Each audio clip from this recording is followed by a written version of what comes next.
iHeart, get ready. Fantasy football is here. Welcome to the Scout Fantasy Show. ScoutFantasy.com is home to the Fantasy Football World Championships and the best players in the world. Real money winners giving their secrets to help you win. Now exclusively on iHeart. This is the Scout Fantasy Show with your host, the one, the only, Dr. Roto.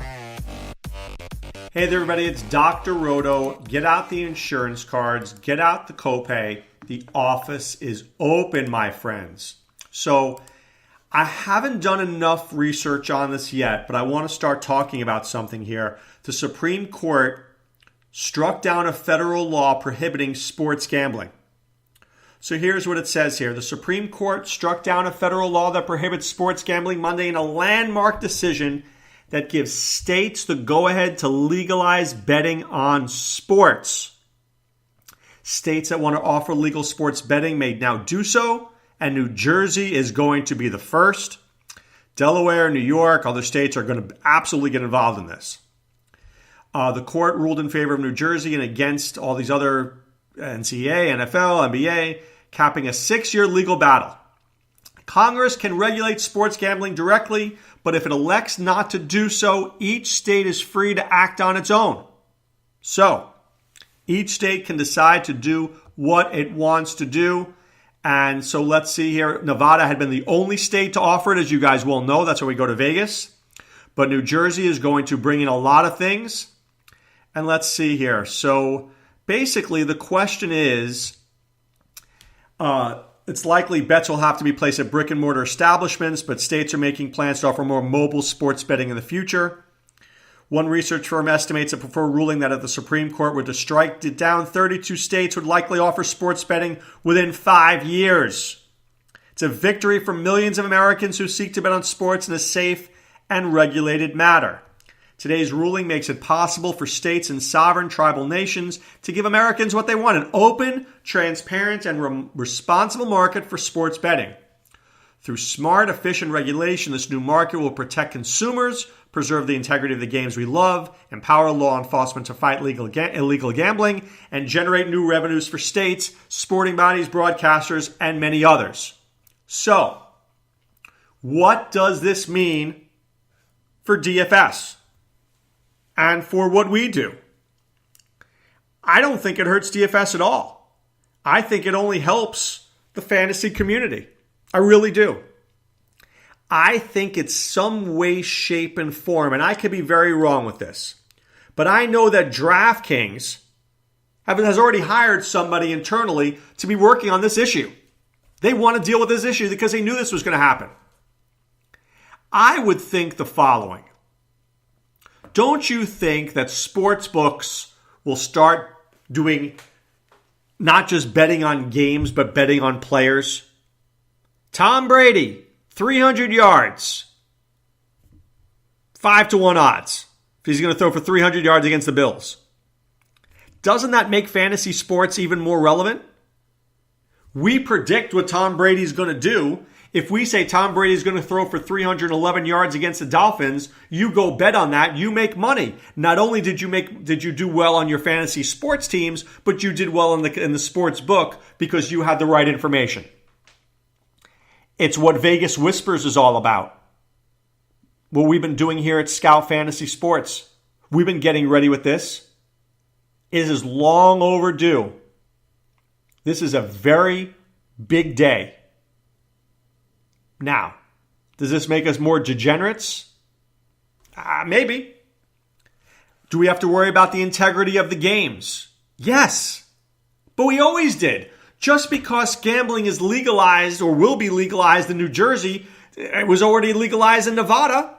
You know Tom Brady's going to do what Tom Brady's going to do. Doesn't matter if it's in 45 states or more. I just think this, basically, we have the right, the states have the right to decide what they want to do. You want to have gambling? Great. You don't? You don't. Now, let's just explain one thing about gambling. It brings in a whole lot of revenue. Don't kid yourself. Brings in a whole lot of revenue. State has a casino. You don't think New Jersey's going to have tons of people come to New Jersey to bet? You bet, absolutely. You know what Atlantic City would be without the casinos? Disgusting. Trust me. Have you ever been there? Seedy, dangerous, nasty. Casinos? Oh, I love it. Let's go to AC. So it changes the dynamic of what's out there. I don't know exactly what this is going to mean for DFS and fantasy. I just think that there's a lot of interesting things that could happen as we move on with sports books. And I've got to think, so I'm looking here, a glimpse into the future of legalized sports betting from Darren Rovell, right? So a full day experience. He's talking about betting on the games. He's talking about how much people can win. I just think that it helps. Oh, collision course. This is interesting. Future of sports betting and fantasy sports. Right, this NFL season, the evolution of American fantasy sports will be on display at a jazzed-up iGaming lounge tucked inside a revered casino just off the AC Boardwalk. A cashier's cage is being built inside the iGaming lounge at Resorts, the nation's oldest legal casino. It's kind of seedy. I've been to it. But by the time everything is approved and up and running, sports fans will be able to walk up to a counter, hand a ticket right as much as $10,000, and make 3 predictions on a Sunday slate of games. Take Aaron Rodgers to score more fantasy points than Matt Ryan, Julio Jones, to top Antonio Brown and Ezekiel Elliott to best DeMarco Murray, and you've got a parlay. Right? So they're saying, I think we're at a crossroads in the country, the expansion of legalized sports books, if you will. Oddly enough, that momentum is probably being driven more by the rise in popularity of fantasy sports than it is by traditional sports betting. Right? We know this to be true. In the meantime, aggressive gaming companies are examining the products they can offer, right? So it mimics traditional sports betting. So I'm just looking here of what's going to happen. Fantasy sports have come a long way. It can be traced back to the 1970s. Ambitious daily fantasy companies FanDuel and DraftKings exploded in 2015 with all the advertising, right? So we know that.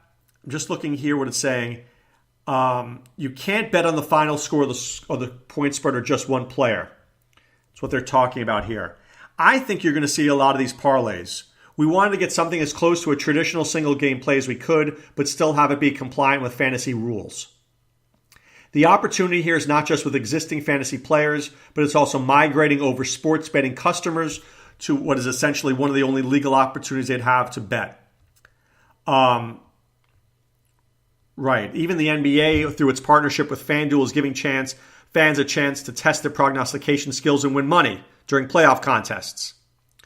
For now, though, traditional season-long fantasy has for decades owns the largest player base and still has a significant edge over the daily version in the U.S. We know that. Peter Schenke talks about this here.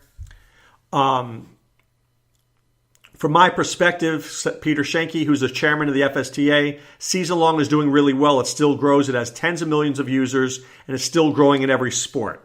I agree for that. That's absolutely true. The question is here, when it legalizes, what it's going to mean. When implemented correctly, daily fantasy and traditional sports betting should work as complementary products. A broader, well-executed iGaming regulatory structure will only further enhance the validity of daily fantasy, allowing more players to partake without the underlying questions of legality or fairness. I'd expect this generally propel the growth of both games in tandem. Right? This is what Matt Primo says, the CEO of fantasy sports operator Stars Draft by PokerStars. In the coming years, as the line between fantasy and traditional sports betting continues to blur, more fantasy sports books will pop up inside casinos. Some will resemble a hybrid. And the opportunity is going to be there for fantasy sportsbook type spaces. And that's what's going to happen, what I told you, right?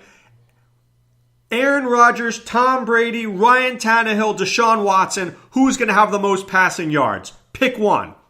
Who's going to have the most rushing yards? Zeke Elliott, Saquon Barkley, Jordan Howard. Pick one. You pick them both right, you get 5-1 odds. That's what we call a parlay. Boom. That's what people are going to do. So the question is, how does it integrate? We'll have to see. That would be my guess how it integrates. Will it be successful? I believe it will be very successful. I think people do love their gambling. People do love their sports. Look, say what you will. Fantasy sports is gambling. Don't kid yourself. I don't kid myself. What I like about the season-long aspect is that I'm not gambling every week, right? I put my money in and I get 16 weeks of play. And at the end, there's a pot and one of us gets it. Daily always felt more like gambling because it's that night. What did I do that night? I'm playing that night. If I tell Mrs. Roto my seasonal fantasy football league's $500, the eyes go up and she looks at me. I go, but that lasts through December. Okay, she's cool. If I just said I spent $150 on FanDuel tonight, I get the look. Do we need to go to Gamblers Anonymous? Right? So that's what's going to have to happen. I think people will still play season-long fantasy. That's what we do. People will play daily. They enjoy it. But now we are allowed to gamble on the games, and I think there'll be parlays. I think the sports betting is allowed. Look, we're adults. Will this lead to more gambling addicts? Maybe. But isn't that our choice? Isn't that a state's choice? You don't like it, go to another state. I believe we should have the opportunity to gamble that's our choice. I choose not to gamble on games. I play fantasy. That's my form of gambling. I don't gamble on games per se. I don't go down that road. But maybe we do. Maybe you do. I think this just gives another way to approach fantasy sports. And I would like to think this makes us, the fantasy players, and of course the fantasy experts, even more valuable. Because now our information not only will win you a fantasy league, maybe a night in DFS, but some money at a sports book. If I'm right that Deshaun Watson throws more for Marcus Mariota in a specific game, you win money. So that makes us all more valuable. I'm very intrigued to see what happens with this. It is a crucial story in our industry, and it's very interesting to see where this goes. There's a lot of avenues, but we'll have to see what happens. But right now it's time to put away the insurance cards, put away the copay. The office is closed, my friends. Remember, play ffwc.com. Go there now, sign up for one of our drafts, get in a draft, start drafting. It's never too early to draft football. I'm doing my dynasty drafts right now, loving them. Go to scoutfantasysports.com. Sign up for our content. Hey, with sports betting going to be legalized, you better believe that Adam Rona, Sean Childs, and myself are going to be invaluable to you. And of course, Vegas Whispers, baby. Get in the Slack chat there. Nobody whispers like Vegas whispers.